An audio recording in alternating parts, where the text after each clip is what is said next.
Good morning, everybody. Day 23 of the suffering. Still going strong, still waking up, still doing everything I'm supposed to do, making results and getting closer to my goal every single day, regardless of how difficult or how hard it is. And it has been easier some days than others. Some days have been, a little bit more easy than others, but it's one day at a time, one meal at a time, one cardio session at a time. Okay, I'm gonna get this cardio in and I'll see you guys in the kitchen. Well, back in the kitchen, day 23. We did 25 minutes of cardio this morning instead of 20. We also did it on level 3. We normally do it on level, I always do it on level 3. Unless in the evenings for some reason I have an excess amount of energy, then I'll do it on level 4 in the evenings. But for the most part, level 3, 20 minutes in the morning, level 3, 20 minutes in the evening. But if, like I said, I have the energy and the time, I'll push it to 25 minutes sometimes and even go to level 4 sometimes. So, like I said, only level 4 in the evenings, never in the mornings. I don't feel like expending that much force in the mornings to do cardio. So, level 3 is a good pace. It gets my heart rate up without causing it to beat like crazy fast. It gets me warm where I start lightly sweating, and I do mean very lightly sweating. I don't want to be flooding sweat off of me. Also, if you're doing cardio, another thing is you should be able to talk. I use my breathing as like a gauge to see if I'm going hard enough or not. If you're talking and you could talk perfectly fine, you're not out of breath, there's no issues or anything like that that you're having as far as you go for breathing, and it just feels like you're standing here talking, you're probably not doing it hard enough. But if you're breathing so heavy, you can't talk, you can't speak, and you're just completely like sucking wind, trying hard not to pass out from a lack of oxygen for how hard your heart is working versus how much air you're taking in, you might be going too hard. Unless you're training for endurance or you're training for explosive high energy output. For me, I like to keep it at a pace that if I was to talk, I could get a couple words and then I would have to take a breath. So that way I know my heart rate is elevated, but not too much to where I can't talk. And that will put you pretty close to zone 2 cardio. Zone 2 cardio, according to the science and everybody, is where you want to be. Zone 1 is nice and slow, where you're talking normal, and you will be doing cardiovascular, which is still good. It's still great getting up and moving and doing things to get your health or your cardiovascular in better shape and get your heart working. Zone 2 is more ideal to be in a fat burning stage, so that way your heart is burning. Your heart is pumping fast enough to accelerate oxidation of the fat cells because the oxygen is coming in. Because those of you who don't know, you lose fat through breathing, but you can't just sit there and talk or exhale or hyperventilate to lose fat. You have to accelerate your heart rate, oxidize the fat, get more oxygen in. It causes the body to use the glucose for energy, then start breaking down the body fat for energy, which releases it into your bloodstream, which binds, makes it to your lungs, and you exhale it out. There's a lot of videos, science videos showing all of this, but you can't just sit there and hyperventilate and breathe super, super heavy. You have to do something to cause the body to consume the fat for energy and then a way to expel it. So zone 2 will get you breathing heavier, get your blood circulating. It's also just better for your heart. And then zone 3 is just basically a whole lot of output. And they said that if you do cardio too fast and too aggressively, you can actually switch from burning fat to burning glucose and burning muscle glycogen, which will not help you burn fat. It will actually just help you burn up the stored energy in the muscles, carbohydrates.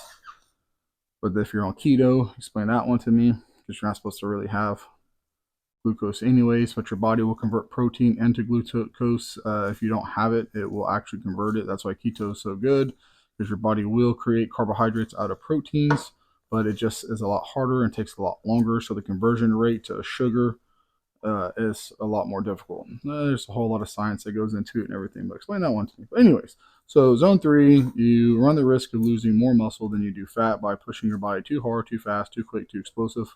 Unless that's what you're doing, like a sprint runner. Look at a sprinter's legs versus a marathon. Marathon runs at a slower, lower pace, and they're all skinny and scrawny. And then you look at a sprinter, their legs are thick and massive. Why? Because they're explaining explosively and powerfully, and they're doing very short bursts, 30 seconds to minute, minute and a half, versus a 10, 15, 20, 30-minute run, or like a 5-mile marathon or something like that. But I just like trying to get close to zone 2 and float around there. Sometimes I don't quite get into zone 2. Sometimes I'll stick out around zone like 1, close to zone 2. Just depends on how I'm feeling. But typically that is level 3 on my Stairmaster for difficulty. Puts me right there. Like I said, some mornings it's a little bit easier than others. Some afternoons it's a little easier than others. And if it's after a leg day, like a Thursday, I train my legs on Wednesdays, then I'll definitely probably keep it on level 3. If not, I might even bump it down to level 2, because level 3 might actually be a little too aggressive for my legs the next day in the morning to hold that pace. Okay, so it's 6 o'clock. I'm going to go ahead and cut the video here so I can eat. It is 9 o'clock. We're at work. First chicken and rice meal of the day. Consistency is what everybody says. Consistency. Routine and consistency. And being consistent is probably the single most important thing you could do when it comes to results. But the thing is, if you're consistently messing up and consistently not doing what you're supposed to do, then you're going to consistently have bad progress. So if you want results, you have to be consistent with what you're doing. All right. What's one more meal, right? Let's get it down. Well, it's 12 o'clock. It's lunchtime. Once again, some more chicken and rice. I'm hungry today, and today's one of those days that I don't feel like eating chicken and rice. Going to. Don't feel like it, but I will.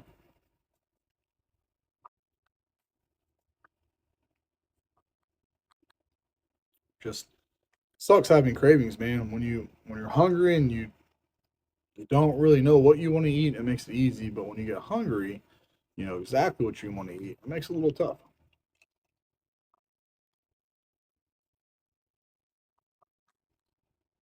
So I keep telling myself, if you're on a diet right now, would you even really be craving those foods? Would you even really crave that? Would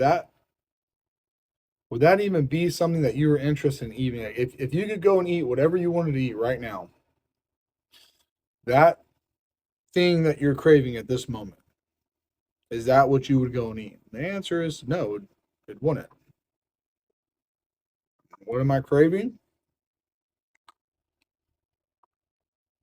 Believe it or not, KFC, some fried chicken sounds amazing. Taco Bell. Take the chicken skin and put it on top of a Mexican pizza and eat that. Ooh, man, talk about some calories. And you get hungry, you start thinking of weird combinations. Or man, like go to McDonald's or like a Big Mac or like Whataburger or Burger King, wherever your favorite restaurant is, your fast food restaurant, and take the chicken skin off of the KFC or whatever your favorite fried chicken is, and put that on the burger, right? Like get a double meat. So it'll be like bun, burger, patty, fried chicken skin, burger patty, and then the bun. And eat that. Oh, wow, it's so good. And I don't know. I'm feeling kind of fat, so like I'd probably actually put some jelly on it. I don't know if I'd go with grape jelly or strawberry. I don't know, but I might hit it with some jelly there. I am beyond hungry right now. So I'm gonna go ahead and eat this awesome meal of chicken and rice I have here because this is all I have. And even if it wasn't all I had, it's still all I would eat. But we're making progress every day. And that's all that matters. Doesn't matter how hungry I am. It doesn't matter all these crazy food combinations I think of. Because that's all I'm doing is thinking of them, not actually going through with it. And that's all that matters. I can think all day, like my dad used to always tell me. Son, if you ever get on the job and you feel like quitting, you can quit every minute of the day as long as you never walk off that site. Quit as many times as you want.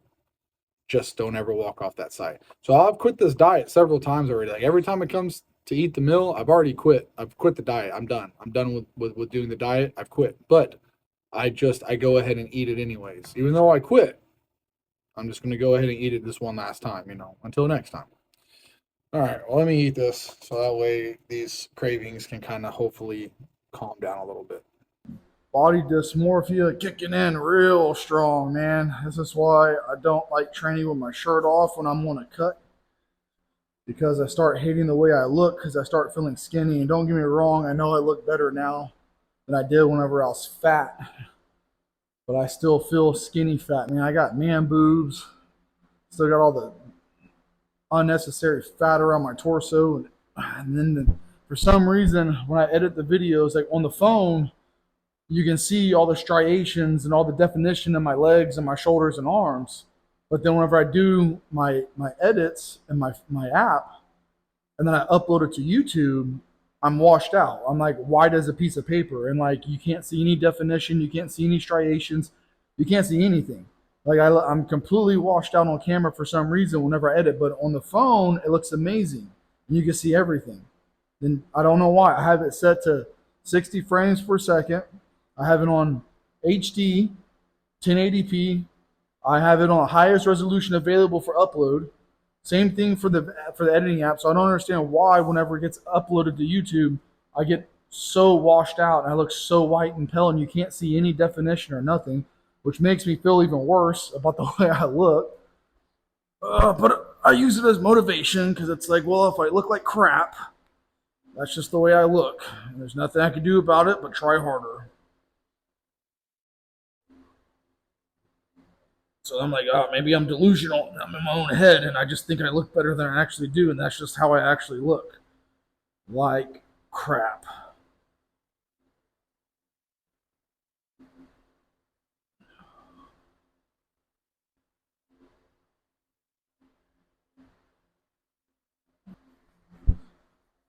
Try to adjust the brightness on the app and see if I lower it down because I have it to -1 on the phone.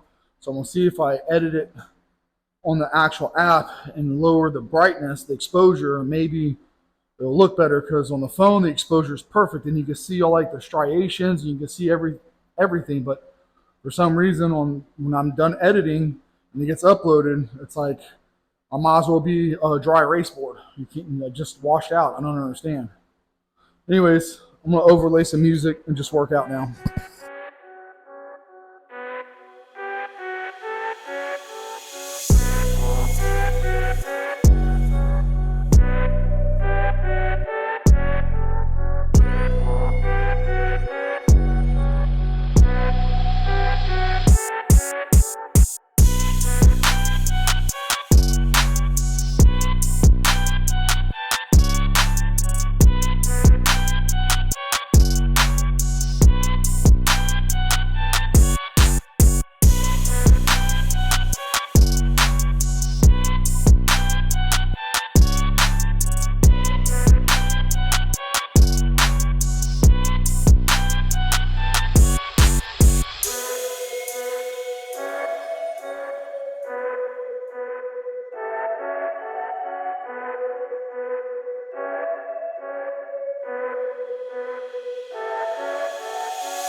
nothing like a good pump to make you feel better about your body dysmorphia. So one of the things that I hate about cutting, as you guys know if you watch the videos, is I start feeling skinny fat, and I hate the way it looks. I hate the way I feel being skinny. Right? I want a suit, a meat suit of armor. Right? I want to be nice and thick and muscular. I know I still got a lot of fat. Like I really hate my chest fat, like my moobs, like all my titty fat. Like I absolutely hate that so much. I hate it so much, and I just want it gone. And I know it takes time. I know it's a process, and I know even losing enough weight, I might actually have gynecomastia, and it may not even go away. And I might have to actually have it removed surgically, which is fine. If it comes to it, then I will save the money up and I will have it cut out, so I don't have to look at it no more. But once my body fat is down low enough and I have my abs, I will be changing my diet, which will be July or August whenever I'm done with this cut. Hopefully, I'm where I want to be at the end of this. If not, I'll have to continue it even longer till I get to where I want to be. And then from there, I can start slowly putting on size and putting muscle back on. As far as it goes for tonight's workout went really good. I got a nice pump. I feel like my arms look nice and thick. They're really vascular. Had some good veins kicking. My shoulders rounded out really well, and I got to not be so hard on myself about my shoulders, because I forget that back in February I did hurt my left shoulder and I wasn't able to train like I wanted to train. So my shoulders had to take a back seat on what I could even do with them to give them the opportunity to heal up, so that way I could actually be able to get back to working out. It's now getting to the point where I'm able to start shoulder pressing pain free. I'm able to do a lot of other movements pain free. So that is a huge win as far as it goes for my shoulders, being concerned about my shoulders. My arms have always been skinny. I've always had a hard time keeping my arms bigger and muscular. Like they just lose size. It's one of the most difficult things I've fought with. Like my legs are thick and muscular. My legs put size on like no other.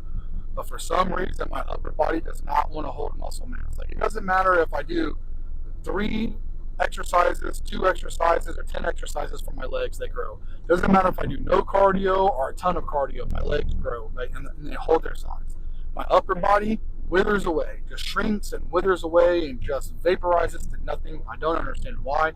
The training, the different training styles haven't mattered. The different diets haven't mattered. The styles of cardio I've done, it doesn't matter. Every single time I go on a cut, my upper body just disappears. Whatever I did to gain the muscle, I will do on my cut to keep the muscle. Doesn't matter. I change it up, doesn't matter. It's just one of those enigmas that I don't know what the recipe is or what it calls for me to be able to keep my muscle mass while on a cut, but I'm just going to ignore it. I'm not going to pay attention to it. I'm going to let body dysmorphia run its little hectic way in my mind. It'll let it mess with me as much as it wants, but I'm not going to pull off the diet. I'm not going to pull off the training. I'm not going to pull off the cardio. I'm going to go into the bitter end and see it through. And once I get my 6-pack, then I can start addressing what I feel I need to bring up and get bigger and start putting on size. And it'll be a lot easier to do knowing that I don't have all that body fat that I have to lose next time around whenever I do decide to go on a cut. But anyways, just something I've been struggling with. I want to be completely honest with you guys, what's going on in my mind and how I feel about things. And I'm going to go ahead and end the video here. We're heading to the tanning salon to go tan. I actually forgot my protein drink, but it's okay because it's not even 6 o'clock yet. I'm supposed to take it at 6. So I'll be maybe 10 minutes behind on my protein shake today, which is fine. But anyways, thank you guys for watching, and I'll see y'all tomorrow.